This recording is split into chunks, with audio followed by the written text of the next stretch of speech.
Segundo Reis, capítulo 7. Então disseram uns aos outros: Não fazemos bem. Este dia é dia de boas novas, e nós nos calamos. Se esperarmos até a luz da manhã, seremos tidos por culpados. Agora, pois, vamos e o anunciemos à casa do rei. Versículo 9. A fome apertou em Samaria, de modo que não havia mais esperança. Entretanto, a profecia dada por intermédio de Eliseu era de boas novas, e para toda boa notícia há pelo menos uma opinião negativa, e esta veio do capitão, a cujo braço o rei se apoiava. Ou seja, era um homem de confiança no reino de Jorão, que semeou dúvida acerca da palavra profética. E por não ter acreditado na palavra de Deus, ele veria o cumprimento da profecia, mas dela não iria usufruir. Opiniões contrárias nunca impediram o agir de Deus. Mesmo que muitos, até mesmo a maioria, tenham duvidado de sua palavra e de suas promessas, nenhuma delas jamais deixou de se cumprir. Josué, capítulo 21, versículo 45. Deus usa até mesmo instrumentos improváveis para revelar que suas palavras são fiéis e verdadeiras. Desta vez, ele usou 4 leprosos. Primeiro, eles começaram a desfrutar sozinhos dos despojos do exército sírio. Então, caíram em si e perceberam que não podiam mais se calar diante de tão boas novas. Se amanhecesse e eles fossem pegos, certamente seriam punidos pelo silêncio. A notícia da fuga dos sírios salvaria o povo da morte por inanição e da abominação do canibalismo. A Bíblia diz que eles foram e bradaram, anunciando a salvação do povo de Samaria e, consequentemente, o cumprimento da profecia dada por Eliseu. Sabem, amados, esta história não nos faz pensar em algo muito sério? A lepra do pecado tem destruído a humanidade e o mundo, destruído os sonhos, a alegria, a saúde e a esperança. E o que estamos fazendo para amenizar tão grande sofrimento? Estamos fazendo como aquele homem de confiança de Jorão, espalhando dúvidas sobre a palavra do Senhor? Estamos como no início estiveram aqueles leprosos, escondendo o tesouro do reino dos céus só para nós? Ou estamos como os leprosos quando caíram em si e bradaram e anunciaram as boas novas antes que fosse tarde demais? A última e grandiosa promessa de Deus é a do retorno glorioso de Cristo, porque o Senhor cumprirá a sua palavra sobre a terra cabalmente e em breve. Romanos capítulo 9, versículo 28. Eis que vem com as nuvens e todo olho o verá. Apocalipse capítulo 1, versículo 7. Então aparecerá no céu o sinal do Filho do Homem. Todos os povos da terra se lamentarão e verão o Filho do Homem vindo sobre as nuvens do céu com poder e muita glória. Mateus capítulo 24, versículo 30.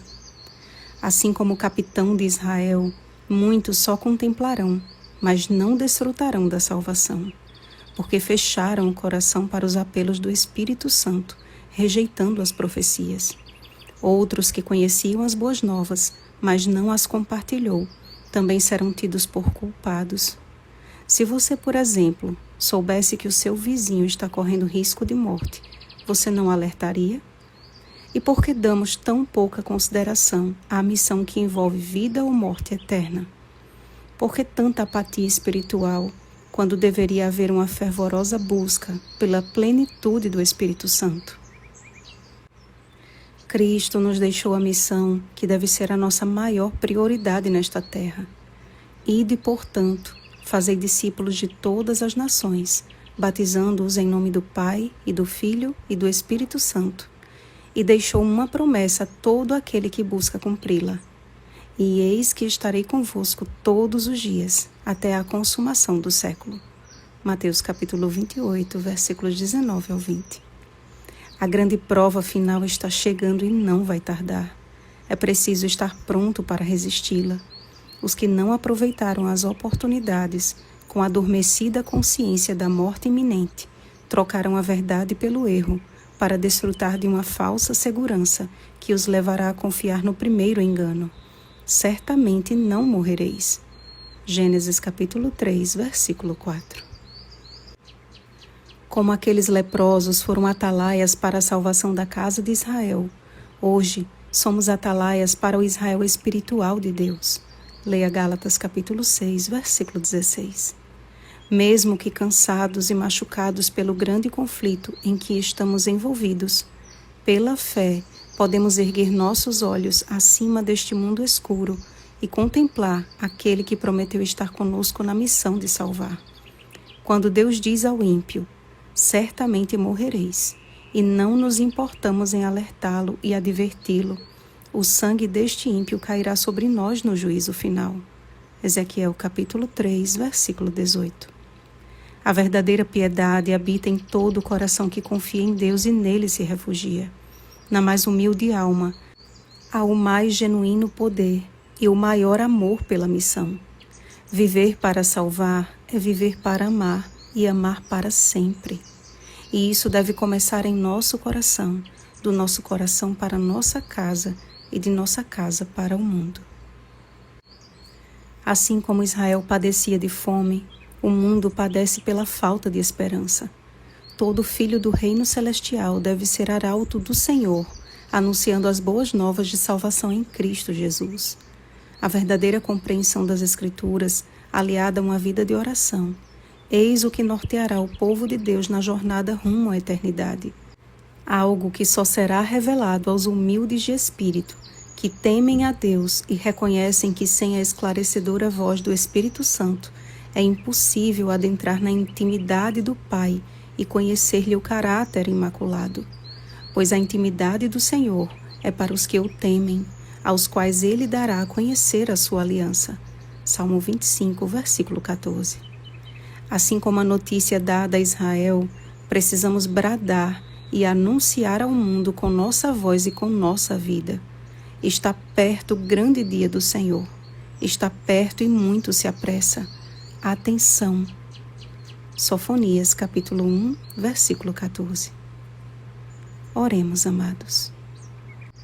Senhor nosso Deus, a profecia de Eliseu diante da realidade avassaladora de Samaria, aos olhos humanos, apontava para uma impossibilidade.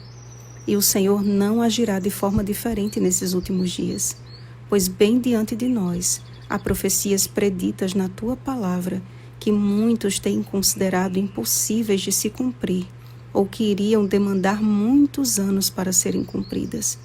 Mas como o Senhor assustou e expulsou todo o exército sírio de forma sobrenatural em apenas uma noite, cremos que abreviarás os últimos acontecimentos e só estarão preparados os que perseverarem confiando na Tua palavra.